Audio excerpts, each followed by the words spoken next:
E esse História CD de uma aqui no restauração. Brasil é só você que vai ter. Por quê? Porque esse CD aqui é o Coro das Clarissas do Convento de Santa Clara. Nossa. Esse convento de Santa Clara, ele foi fundado pela Maria de Padilha, Tá. que é a minha mentora, que é a minha guia-chefe. Aqui no Brasil ela é conhecida como Pomba Gira. Eu já ouvi pra caramba falar Maria de Padilha, eu Exato. nunca entendi isso. Depois você explica pra mim, né? Sim. Então, assim, a história dela sempre foi contada de uma forma muito errada. Ela existiu, a Maria de Padilha? Sim, existiu, e esse convento aqui foi fundado por ela. Ah, Então, esse Real Mosteiro de Santa Clara em Astudillo, em Palência, na Espanha, foi fundado por ela. pela Maria de Padilha. De Padilha, isso. Que viveu em... Viveu em 1327. Tá. Né? Então, ela faleceu na peste negra, morreu muito jovem ainda. Mas como que ela é a Pomba Gira? Por quê? Então, ela começou a ser aclamada por causa de assuntos amorosos, né? Então, lá na Espanha, depois da morte dela, ela começou a ser aclamada por uma cigana que chamava Carmen.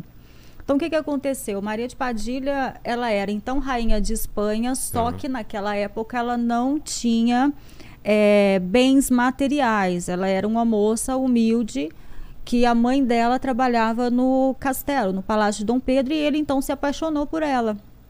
E eles começaram um relacionamento. Então, a Maria de Padilha, apesar de ser cristã, ela tinha uma mão também na magia. Então, ela gostava muito de magia.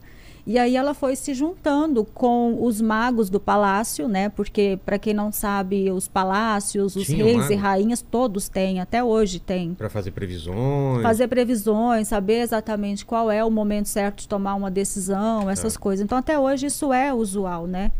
Então, nessa época tinha também os astrólogos do rei, né? Então, era uma... Estudavam as estrelas. Exatamente. Para saber qual era o momento certo da guerra, qual o momento certo de atacar. Então, tudo isso era muito previsível, na verdade. E aí, ela se interessou muito por magia. E ela fazia muita magia de amor, muita magia de encantamentos. Porque Dom Pedro quase não ficava ali no palácio, né? Então, ele saía muito para guerra, acampamentos, essas coisas todas. E aí, ele acabava voltando, e ela, como tendo um jeito de prender sempre a atenção dele, de prender o amor, o carinho dele, ela realizava então algumas magias voltadas para amor. O que aconteceu? Para manter o reino, ele se casou 3 vezes. Só que antes dele se casar 3 vezes, ele casou secretamente com Maria de Padilha. Ah, é? Então ela era esposa legítima dele. E muitas pessoas aqui no Brasil acreditam até hoje que ela era amante dele, só que não. Ela era esposa legítima.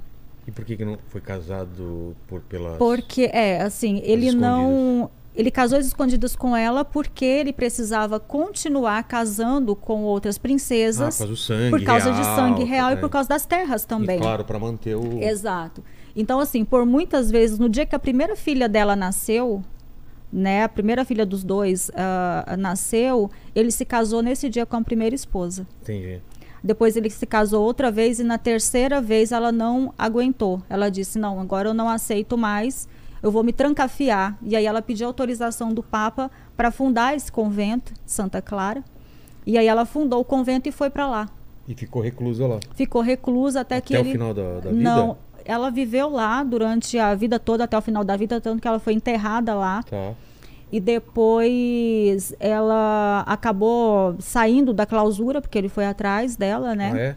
E o que aconteceu? A Ordem das Clarissas é a única ordem que aceita mulheres que já foram casadas e mulheres que não fizeram votos de castidade. E isso vem da época de Maria de Padilha, porque ela acolhia bruxas. Ela acolhia bruxas, mulheres que cometiam adultério, e às vezes elas eram perseguidas pela família, perseguidas pela igreja. Então esse convento era...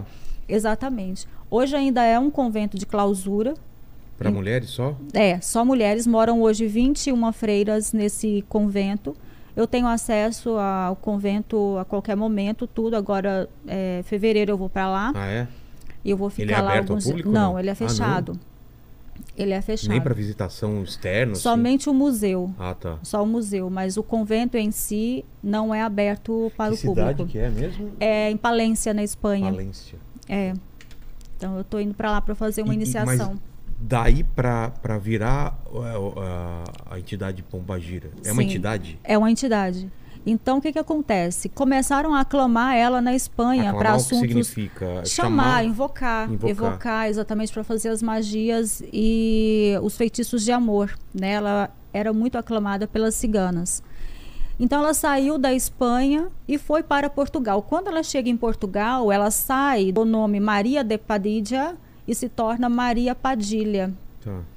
Quando chega em Portugal, ela começa a transitar ali entre as religiões afro. Você tá falando em vida ou tá falando espiritualmente? Já espiritualmente. Tá. Então ela já começa a transitar ali entre as religiões afro, se manifestando e também aceitando oferendas para resolver assuntos amorosos. Tá. Quando existe a saída de Portugal para o Brasil, ela chega no Brasil também através de um espírito, através de médiuns que vieram juntos, né, nesse navio. E aí ela começa a trabalhar com espíritos de mulheres escravas e também com mulheres indígenas. Tá. Então, uma das primeiras manifestações dela no Brasil foi através de uma escrava. Entendi. E como que o pessoal sabe que é a mesma Maria de Padilha e tal, e não é um outro espírito? Hoje em dia, existem muitas mulheres que trabalham nessa falange que têm esse poder, né? Que têm esse conhecimento de magia, amor, prosperidade, abrir caminhos. Então, são várias mulheres que trabalham, são milhares de mulheres que trabalham, né? Então, o que acontece? Quando a gente fala de Maria de Padilha da Espanha, eu sou uma pessoa que sempre peço o seguinte: eu sou médium, tudo bem, eu sou médium. Só que eu também quero saber com quem eu estou trabalhando. Claro. Não é aquela história de que a minha cabeça qualquer um vai entrando, meu corpo qualquer um entra. Ou não. Falou que é e eu aceito. Não, eu fui até a Espanha, vou pela terceira vez agora. A primeira vez eu fui, e aí eu fui no Palácio, no Real Alcázar, conheci a banheira. Conheci todo o Real Alcázar, que é um palácio onde ela viveu, todo mundo falava tudo, e eu fui até lá. Depois eu fui na Igreja de los Reis, que é onde existe uma cripta, né? Essa cripta é uma cripta feita de ouro branco com ouro dourado. E aí muitas pessoas falavam que ela estava lá dentro dessa cripta. Sim. E até então eu acreditava que ela estava lá também nessa cripta. Eu fui pela primeira vez, voltei para o Brasil. Quando eu cheguei no Brasil, eu a incorporei e ela falou para as meninas: fala para minha menina voltar, porque ela não visitou minha casa. Então não estava lá? Não. E aí eu tive que voltar. Mas eu ela voltei. te falou onde era a casa? Falou. E onde era? Lá em Palência, em Burgos, na Espanha. Então ela me levou até lá, ela abriu as portas para mim e ela me mostrou onde está o corpo dela. Onde está o corpo dela junto com Dom Pedro e junto com Afonso, que era o filho dela. Entendi. Então ela esteve por um tempo naquela cripta de ouro e hoje não mais. Hoje quem está naquela cripta de ouro é o Santo Fernando. Que é um santo espanhol. Tá. Então hoje o corpo dela está guardado, enfim, não fica mais lá. Mas isso é sabido ou não? Não. Ah, tá. Isso não é sabido. Então, existem muitos segredos, por exemplo, que quem trabalha com ela sabe desse segredo. Alguns segredos pontuais. Mas se você fala trabalhar com ela, significa que algumas mediunicamente. pessoas... Então, mas algumas pessoas trabalham com uma entidade específica ou podem trabalhar com várias?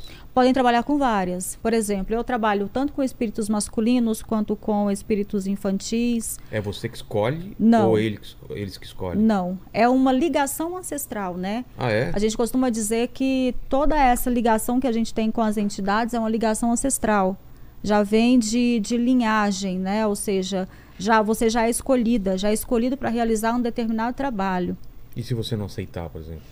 Olha, existem muitas controvérsias em relação a isso. Por exemplo, até realmente eu aceitar, fazer todas as minhas iniciações e começar a trabalhar. Você já tinha alguma coisa? Já. Com 6 anos, primeira assim, coisa que você lembra, assim. Com 6 anos eu lembro de ver espíritos como se fosse uma pessoa, que nem assim. o filme lá, O Sexto Sentido? Exatamente. Então, você via. Perfeito. Perfeito. Não uma imagem transparente. Não. Pessoa... Não era tela mental. Sei. Era uma pessoa mesmo, assim. Então, eu sempre conto essa história até para ficar bem organizado. Tá. A minha tia tinha um bar que ficava na frente da casa dela.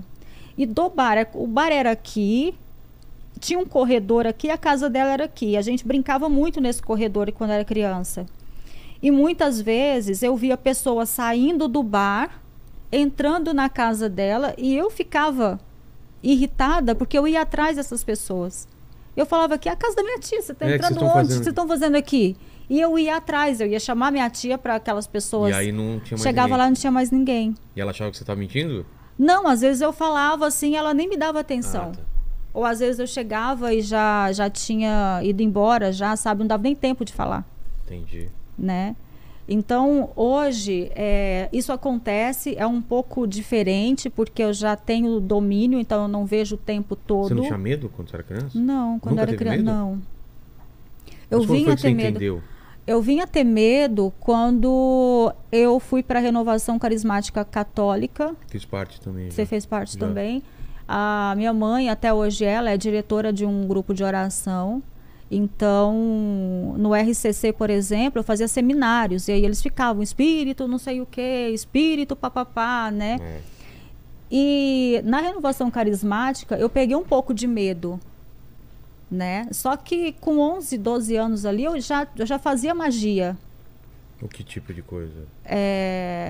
Por exemplo, eu fazia magias com a TV ligada, igual tá aquela ali. Sei. Eu entrava em contato com a pessoa com a TV daquele jeito. Tá no chuvisco lá? Exato. Sintonizava o canal e entrava em contato. Como? E aquilo pra mim era como se fosse uma brincadeira, tipo uma telepatia. Mas tipo, você falava? Sim, eu falava. E respondia? Fulano, eu quero falar com você. Tá. Eu preciso falar com você, eu preciso te ver, eu preciso não sei o quê. E eu ligava e ficava na frente da televisão, assim. Então, Caramba. eu fazia isso ainda quando eu era criança. E aí tudo bem. Quando eu fui para a Renovação Carismática, tinha aquela história de eu renego, tem um cerco de Jericó, né? Eu renego quimbanda, umbanda, espiritismo, não sei o que mais. E aí começou a me dar um pouco de medo por causa daquela questão. Isso não é de Deus, né? Então isso me deu um pouco ali de medo, digamos assim. Mas adormeceu um pouco. Não adormeceu tanto, por quê? Porque na Renovação Carismática, a gente tem a fusão do Espírito Santo, né? Que a gente começa a orar em línguas e aí vem o que tem que vir. E dentro da Renovação Carismática Católica, eu andava de joelhos. Eu estava rezando ajoelhada. Sim.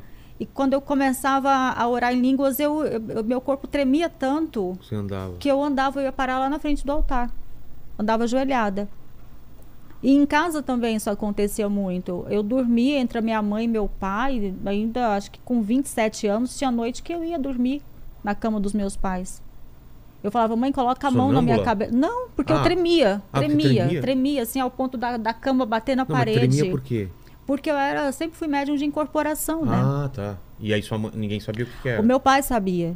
Sabe por quê? Meu pai sabia porque ele já trabalhou. Ah, tá. Ele trabalhava na mata antigamente, depois ele foi também para ali na mata. Ele fazia trabalhos fechados na mata. Existem núcleos de trabalhos dentro das religiões, dentro dos cultos. Alguns trabalhos são feitos na mata, outros trabalhos são feitos em terreiro. Tá. Enfim, então lá em Goiás era mais feito na mata, assim. Então, quando ele saiu, ele deixou tudo de lado, mas ele sempre teve evidência, sempre teve ali o dom da palavra. Só que daí ele foi usar isso onde? Na Renovação Carismática. Entendi. Então ele sabia o que estava acontecendo comigo. Quando você tremia? Quando eu tremia, só que ele não falava.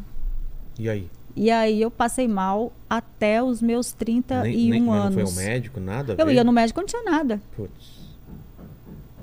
Eu no médico não tinha nada.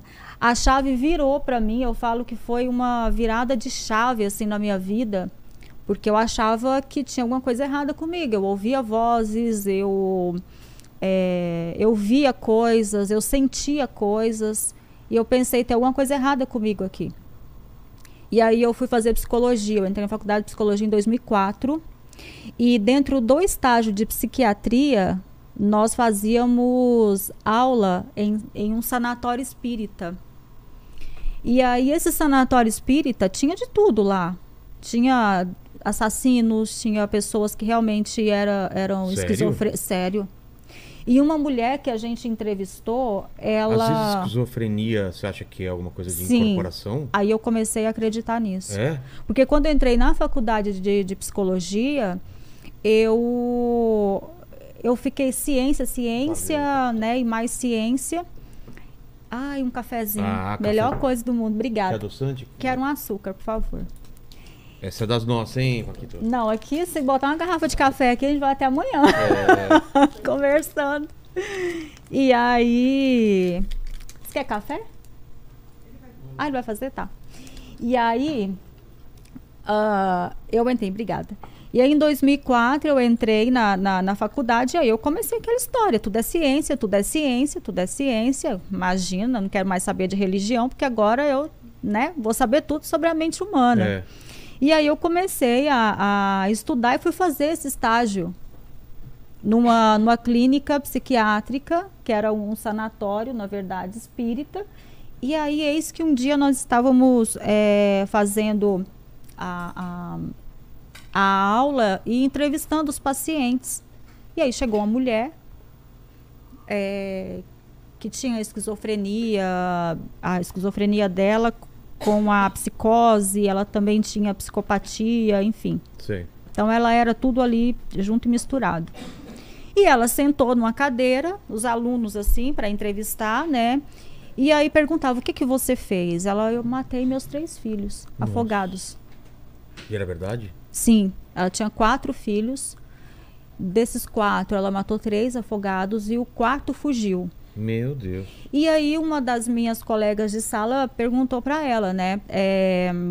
Como que se deu isso? Por que você fez isso? Aí ela falou, porque as vozes mandavam. As vozes mandavam e eu fazia. E aí todo Botaram mundo... ela lá, falando, é louca, é Sim, esquizofrênica e exato. tal.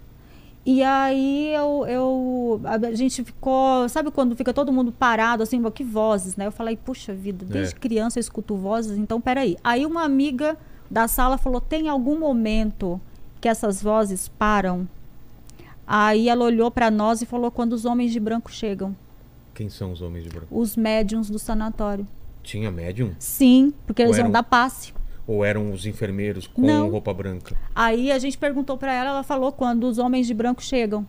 E aí a gente olhou pro professor, que era o psiquiatra, e falou para ele, quem são os homens de branco? Aí ele falou os médiums que vêm fazer o passe no sanatório. E o que é o passe? O passe é a limpeza energética, né? Então eles estudam, são pessoas que são médiums de limpeza, médiums de cura. Mas o que eu queria entender, eles têm essa permissão de entrar mesmo que você não queira na pessoa, por exemplo? Você controla isso? A possessão, né? Não, mas você controla? Eu controlo. E por que essa pessoa, por exemplo, não controlava? Porque a dela possivelmente era ostensiva, não teve o estudo, não teve a compreensão. Ela poderia saber como controlar. Poderia saber como controlar. Tanto que hoje eu tenho pessoas que me escrevem. Tem uma pessoa, né, que falava, que passou um e-mail uma vez, a gente já conversou com ela, que falava que a família dela trancou ela numa kitnet, não sei se você chegou a ver isso, trancou ela numa kitnet, ela tomava cerca, acho que 7 remédios psiquiátricos por dia. Nossa. E ela começou a assistir as lives, participar das lives. Hoje ela mora sozinha, ela conseguiu reduzir a medicação para uma medicação diária. E o que era o problema dela? Desequilíbrio energético. Ou era incorporação ou não? Ela era médium sensitiva. E o que quer dizer isso? O médium sensitivo, ele sente tudo. Você viu que eu cheguei aqui e falei assim, precisa defumar aqui. Você falou que tinha o que aqui? Eu falei que tinha um espírito ali do lado daquela taça. E cadê esse espírito? Esse espírito continua do lado da taça. E por que você não mandou ele embora? Não mandei ele embora porque Por falei, eu favor. preciso falar com o dono da casa primeiro. Mande embora. Qual é o nome? Juca Cross. Então fala com ele, por favor, que eu não conheço. Ele deu o nome de Juca Cross. Tá. Não sei quem é, mas estava ali do lado. Você conhece? Eu não conheço, não é nenhum dos meus amigos. Por favor, Juca né? Cross. Por favor, Kelly. E aí tava ali do lado daquela taça ali, taça eu lá. falei, ele falava que queria a taça de volta. Eu falei, mas de quem é essa taça? E aí eu fui ali, olhei e eu vi que aquela taça é de um negócio chamado Passa ou Repassa. É um programa. Do programa do Silvio Santos. E ele falava, eu quero minha taça de volta. E eu falei, mas que taça de volta? Aí eu olhei e vi que era do Passa ou Repassa. Eu falei, então deixa aí a taça, né? Mas na hora, quando você defumar, você vai mudar a energia do ambiente. Você não consegue você dar comando? Consigo. Então, consigo. Por favor. Por favor, né? Não, mas depois eu tinha mais também. Tinha ali na mesa de... Ali, acho que é uma mesa de estudo. Não era o Paquito quando você chegou mesmo, não, né? Não, foi antes. Foi antes? A gente estava aqui, até tava falando pra Cris. Eu falei, gente, precisa defumar esse lugar. Então, mas o que era lá? Tinha uma menina ali, uma adolescente. E o que é o caso dela? Não, ela só passou rápido e foi embora. Ela não permaneceu. Deixa eu entender esse mundo espiritual. Aqui é um mundo físico, certo? Sim. Físico, a gente... Os espíritos, eles não respeitam as leis da física. Eles podem atravessar a parede, daqui outra hora tá em outro lugar e tal. E por que eles ficam em algum lugar quando eles podem estar em todos os lugares? Pela energia. Alguma coisa atrai eles. Alguma coisa atrai. Energia, objeto, pessoas. Pessoas também. Onda, pensamento. Se você tá muito... tá com depressão, tá com ódio... Sim. A depressão, na verdade, muitas pessoas vão dizer que não, mas já existem muitos estudos ligados à psiquiatria. Não sei se aqui no Brasil tem muitos, mas o Dr. Sérgio é um médico renomadíssimo, ele estuda glândula pineal. Se você quiser saber tudo sobre glândula pineal, é esse cara. É esse cara. Ele fez um estudo na USP e tinha uma paciente dele que começou o tratamento com ele, ela já tinha tomado todos os remédios antidepressivos que você imagina. Não estava fazendo efeito. Todos. Não faziam efeito, ela não conseguia. E aí ela começou esse tratamento com ele, começou a entender de energia, a depressão dela reduziu. Então já existem estudos que as pessoas que em alguns casos que alguns casos de depressão, crise de ansiedade, crise de pânico, está ligado à espiritualidade. A pessoa não reconhece aquela espiritualidade, aquele espírito que está ali perto. Entendi. Porque existe um choque. Por exemplo... É o lance dos obsessores ou não? Alguns obsessores e outros não. Tá. Né? Então, o que acontece? Eu sou médium de incorporação. Tá. Quando eu vou trabalhar com o espírito, está marcado de a gente começar a trabalhar 3 horas da tarde. Quando chega meio-dia, 1h, eu já começo a sentir a irradiação daquele espírito. Só que o que acontece? Eu sei que eu vou trabalhar com aquela energia.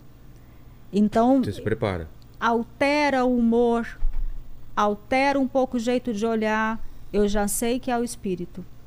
Entendi. Então, o que acontece? Existe um estudo e existe aqui também um equilíbrio. Então, olha, eu sei que é esse espírito aqui, então tá tudo certo. Vida segue, as coisas seguem e vai chegar aquela hora, o espírito vai vir, vai trabalhar e vai embora. Claro que o espírito ele não vem, trabalha e vai embora, ele fica perto o tempo todo. Só que existe uma permissão. Esse corpo que nós temos aqui, que é o corpo físico, nós temos um outro corpo aqui chamado perispírito e a alma. Quando você desencarna, quando você morre, o que vai embora? O seu corpo físico e o seu perispírito. Perispírito? Eu nunca perispírito. Você tem o seu corpo físico. Isso aqui de você é o seu perispírito, digamos assim. É bem pequenininho. Tem alma, corpo e espírito. Você tem o corpo, o perispírito e a alma. Ah, o perispírito é o que a gente chama, o que eu chamo de espírito mesmo. É, você pode chamar de espírito. Qual a diferença? A diferença é que a sua alma não morre. Ela é eterna. Ela é eterna. O corpo físico morre. O corpo físico e o perispírito morre. E o espírito também? Sim. Ah, é? O espírito morre. Então, por que o espírito alma precisa do corpo do médium? Porque ele não tem esse meio, ele não tem o perispírito. Entendi. Ele não tem o espírito. Eu achei que o espírito também, ele sobrevivia. Não, ele ficaria... tem alma. Tá. É só a alma. Entendi. Né? Então hoje, por exemplo, quando você fala, mas só a Umbanda, Quimbanda, trabalha com Kardec, Espiritismo, trabalha com espíritos, não. Toda religião trabalha com espírito. Você se considera o quê? Qual é a tua religião? Eu sou espiritualista. Tá. A minha casa hoje, ela faz tanto trabalhos na linha da Umbanda, Quimbanda e Jurema Sagrada. Qual a diferença? Umbanda, Quimbanda e Jurema? Umbanda, Quimbanda e Jurema. Na Umbanda, nós trabalhamos com crianças, espírito de crianças, caboclos, pretos velhos, ciganos. Tá. Já a Quimbanda trabalha Exu, Pombagira, Exu Mirim. Tá. E também tem alguns pretos velhos malandros, que também vem na linha da quimbanda. E já a Jurema Sagrada são os mestres, que não pode confundir mestre de Jurema Sagrada com Umbanda e Quimbanda. Por quê? Porque eles trabalham em linhas e em segredos e mistérios diferentes. Explicando para quem não entende. Por exemplo, um mestre, a Jurema Sagrada é uma religião 100% brasileira. Ela surgiu nos índios. Ela veio com os caciques. Ela veio ali com os conhecimentos da natureza. Tanto que o elemento sagrado da Jurema Sagrada é o cachimbo. Tá. Então, por exemplo, o meu cachimbo de Jurema, muitas vezes eu dou ele para uma entidade da Umbanda fumar, ele não funciona. Porque ele não tem uma relação. Ele não tem um mistério. Tá. Ele tem um mistério próprio. Entendi. Já dizia a indígena Catarina, né? Que é a cacique Catarina, que ela dá muitos cursos. Se você consegue segurar um cachimbo, você é um juremeiro. Se você não consegue segurar um cachimbo... Eu nunca tinha ouvido falar em jurema. Ele derruba você. O cachimbo derruba a pessoa. O que é derrubar? Derrubar é jogar no chão mesmo. É assim, mesmo? Você não consegue segurar ele sem bambear, sem tipo titubear. O martelo do Thor. Você tem que ter força. Não, tem que ser o digno para poder levantar o martelo. Exatamente. Então, cachimbo... assim, a Jurema... Mas Jurema ela tem os encantados. Existiu a Jurema? É uma... Como a Maria Padilha? Jurema Sagrada é uma árvore. Ah, tá. É uma árvore. E Jurema Sagrada são os mistérios. A casca da Jurema Sagrada é feita uma bebida que não se pode confundir com ayahuasca ou qualquer nada a ver. A Jurema Sagrada é uma medicina que ela é servida para quem participa da Jurema. Tá. Então ela é uma medicina. Você tem um problema de saúde, você tem algum tipo de problema espiritual, físico, mental, você pode tomar a Jurema Sagrada, consagrada, mas ela é feita apenas pelo juremeiro. Essa receita varia de família para família. Entendi. Né?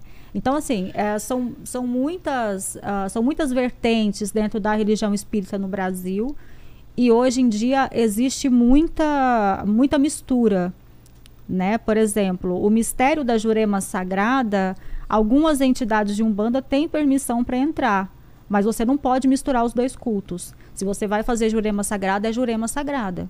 Se você vai fazer toque de Umbanda, você vai fazer toque de Umbanda. Entendi. Não pode misturar as duas coisas. O que existe hoje é uma mistureba danada. Total, assim. Às vezes você chega e você fala o que está acontecendo, né? Então... Isso é ruim. É ruim. Porque desequilibra a energia. Entendi. Né?